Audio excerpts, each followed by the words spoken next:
So hi hello everyone, welcome back to my channel. तो इस video में हम बात करेंगे कि क्वार्टर रिजल्ट क्या होता है। और क्वार्टर रिजल्ट नहीं, एक्चुअली क्वार्टर को स्ट्रक्चर बाय हम समझने की कोशिश करेंगे, ठीक है। और क्वार्टर का जो ड्यूरेशन होता है वो FY24 का जगह FY25 क्यों लगाया जाता है। सो इसको ट्राई थोड़ा ब्रॉडली ओवरव्यू देने की कोशिश करेंगे, इसको समझने की कोशिश करें। So let's get started. So एक साल में हम सब लोगों को पता है कि एक साल में 4 क्वार्टर होता है बेसिकली। हम क्या है ना, आदत में है हम कि एक साल में क्या है, जनवरी से लेकर दिसंबर तक साल ख़त्म हो जाता है, ठीक है। ये हम लोग को हैबिचुअल हो गया। पर जैसे हम नए नए क्वार्टर को सीखने जाते हैं तो क्या है ना, जब पढ़ते हैं कौन कॉल या इन्वेस्ट प्रेजेंटेशन या फिर जो भी इकोनॉमिक्स टाइम का जो भी न्यूज़ पढ़ते हैं तो उसमें थोड़ा बहुत कन्फ्यूजन हो जाता है। मान के चलो अब मैं पूछता हूँ क्वार्टर जुलाई अगस्त कौन सा क्वार्टर का रिजल्ट है। अगर नए हो अब तो शायद अचानक आपको दिमाग में नहीं आएगा, बट अब अगर पुराना खिलाड़ी हो तो आपको बताया जाएगा, ठीक है। जैसे कि मैं मार्केट में 2019 से हूँ, ठीक है। 2019 से मैं मार्केट को सीख रहा हूँ सीखते सीखते अभी मेरे को क्वार्टर का थोड़ा बहुत तब बहुत प्रॉब्लम होता था जब मैं इसको सीख रहा था। तो मैं अभी फ़िलहाल इसको एक्सप्लेन करने की कोशिश करता हूँ कि क्वार्टर का इधर उधर का बात है, come to the point, okay. So quarter one April, quarter one होता है, एक साल में 4 क्वार्टर होता है, ठीक है। 4 क्वार्टर का 3 महीने महीना अंतर होता है। 3 महीने में 1 क्वार्टर, 3 महीने में अंतर 1 क्वार्टर, 6 महीने हुआ। 3 महीने में 1 क्वार्टर, 3 महीने 1 महीने क्वार्टर। तो इधर 3 महीने 3 महीने 6 महीना, इधर 3 महीने इधर 3 महीना 6 महीना, ठीक है। 6 महीने में 12 महीना। तो 12 महीने में 4 क्वार्टर होता है, 3 महीने अंतर, ठीक है। 3 महीने में 1 क्वार्टर होता है। तो मान के चल अभी फाइनेंशियल ईयर का जो होता है ना, फाइनेंशियल ईयर का आपका जो क्वार्टर शुरू होता है, इनका जो बिजनेस शुरू होता है, सेल्स का जो मतलब फाइनेंशियल का जो डाटा एक्सप्लोर करता है कंपनी, बड़ी बड़ी कंपनी, ठीक है। तो वो अप्रैल शुरू होता है अप्रैल से। अप्रैल मई जून ये फर्स्ट क्वार्टर होता है। अब ये भी कह देता हूँ, पहले मैं इसको एक्सप्लेन करता हूँ, quarter one, quarter two, quarter three, quarter four, ठीक है। उसके बाद इसको भूलना नहीं है, ठीक है। दिसंबर के बाद हमेशा 4 क्वार्टर होता है, याद रखना। दिसंबर के बाद हमेशा 4 क्वार्टर होता है। अप्रैल से 3 महीना हमेशा फर्स्ट क्वार्टर होता है, ठीक है। तो बीच में क्या आता है, जुलाई अगस्त सितंबर, ये थर्ड क्वार्टर होता है।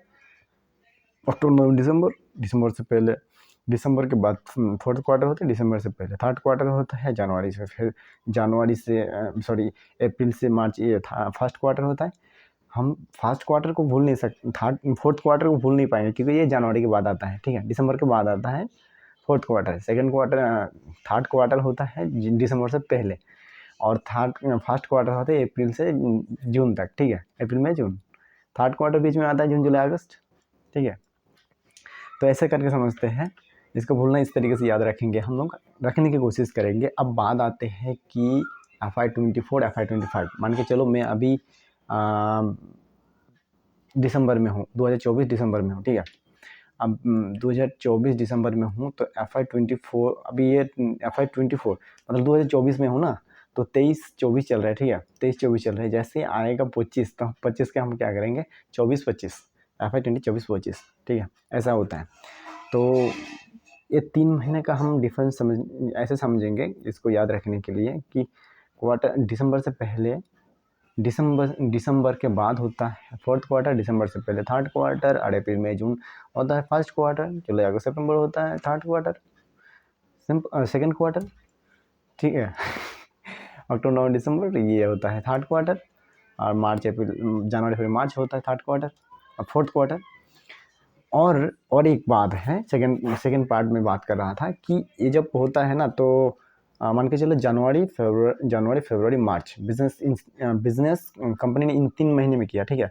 अब इन 3 महीने में क्या होता है, कंपनी ने उनको डाटा पब्लिश करना है एज़ पर सेबी रूल्स के द्वारा, ठीक है। सेबी के रूल्स के मुताबिक आप उन लोगों को डाटा शेयर होल्डर के साथ, इक्विटी शेयर होल्डर के साथ शेयर करना होता है। तो क्या करता है वो, एक्सेल बड़े बड़े उन लोगों का मैनेजमेंट रहता है, फाइनेंशियल का एडिटर रहता है, ठीक है। वो गवर्नमेंट के एडिटर के साथ परमिट करके अप्रूव करके जो हर मतलब कंपनी का एक सीईओ रखना पड़ता है, ठीक है। सीईओ के साथ वो मिसमैचिंग करके नंबर को, हाँ ठीक है पब्लिश करके, okay now you can publish. तब आता है कि रिजल्ट, मतलब रिजल्ट से पहले क्वार्टर थ्री में 3 महीने अंतर एक नंबर आता है, उसको बोलते हैं हम लोग ऑडिटर नंबर, ठीक है। अनऑडिटेड नंबर मतलब अनऑडिट नंबर, गलती भी हो सकता है। इसको ऑडिट देखा अनऑडिट होता है कंपनी के द्वारा, भी उसको ऑडिट करते देखता है सीए के द्वारा, ठीक है। उसके बाद क्या होता है, उसके बाद आता है आपका प्रेजेंटेशन। कंपनी ने जितना भी उसका एक एकदम पहले वाला अनऑडिट आता है, एकदम सादा माठा, क्या बोलते हैं, सादा माठा एकदम सिंपल, कोई कुछ समझ में नहीं आएगा नंबर, ठीक है। अगर आप देखोगे तो अच्छा इंटरेस्ट भी नहीं आएगा।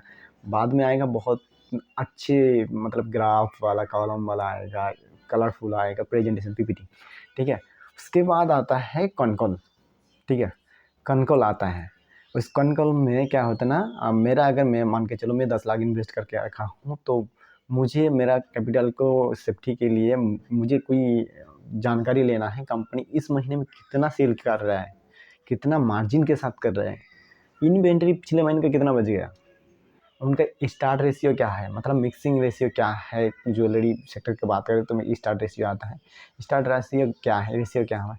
हर चीज़ को पहलू को अगर मुझे जानना है तो मैं क्या करूँगा, एक तो मैं डायरेक्ट उनका जो रिलेशन असिस्टेंट मैनेजर दिया जाता है कंपनी के द्वारा, उनमें डायरेक्ट में जाके वेबसाइट में 1 to 1 बात कर सकता हूँ, या फिर कॉन कॉल में मतलब पूछूंगा तो मेरा क्वारी का सवाल का मतलब जवाब दिया जाता है कंपनी के द्वारा, ठीक है। बट मैं अगर कॉन कॉल में जुड़ूंगा तो वहाँ पे बहुत सारे डिस्कशन होता है, मुझे उससे पता चलता है कि कंपनी अच्छा कंपनी ये कर रहा है, कंपनी वो कर रहा है ना, कंपनी के साथ इस क्वार्टर में इतना हुआ, अगले क्वार्टर में इतना टारगेट है, तो बहुत सारे रिवील करता है। वहाँ होता है कॉन्फ्रेंस कॉल, उसको कहते हैं ट्रांसक्रिप्ट कॉल या फिर कॉन्फ्रेंसिंग कॉल। तो पहले आता है अनऑडिट नंबर, उसके बाद आता है प्रेजेंटेशन, उसके बाद आता है पीपीटी मतलब कॉन कॉल। तो प्रेजेंटेशन तो डाल देते हैं वेबसाइट में, और वेबसाइट में हर चीज़ का अपडेट देते रहता है, ठीक है। अब किसी कंपनी का अगर मान के चलो आपका कोई किसी कंपनी को फॉलो कर रहा है, तो बहुत सारे ऐसे कंपनी हैं, बहुत मतलब 5-7 हज़ार कंपनी ऐसा है, तो आपको आपके पास कितना ही कैपिटल रहेगा कि आप इतने सारे कंपनी को फॉलो करोगे ना। तो हर घोड़ा जाता है, पर उसमें से कौन सा घोड़ा में मतलब घोड़े में आप सवार होगे वो आपका डिपेंड करता है। मार्केट में ऐसे बहुत सारी कंपनी आएगा। तो हम बाय द वे हम टॉपिक से बाहर जा रहे थे। तो क्वार्टर ऐसे होता है, क्वार्टर का हम 4 क्वार्टर का ऐसे समझने की कोशिश करें, इसको भूलेंगे नहीं, ठीक है। Thank you so much. I hope आपको वीडियो को मैं इसको सिंप्लीफाई करने की कोशिश किया, तो सिंप्लीफाई आप कमेंट में बताइए कि मैं कैसे कर पाया, ठीक है। All the best, thank you so much.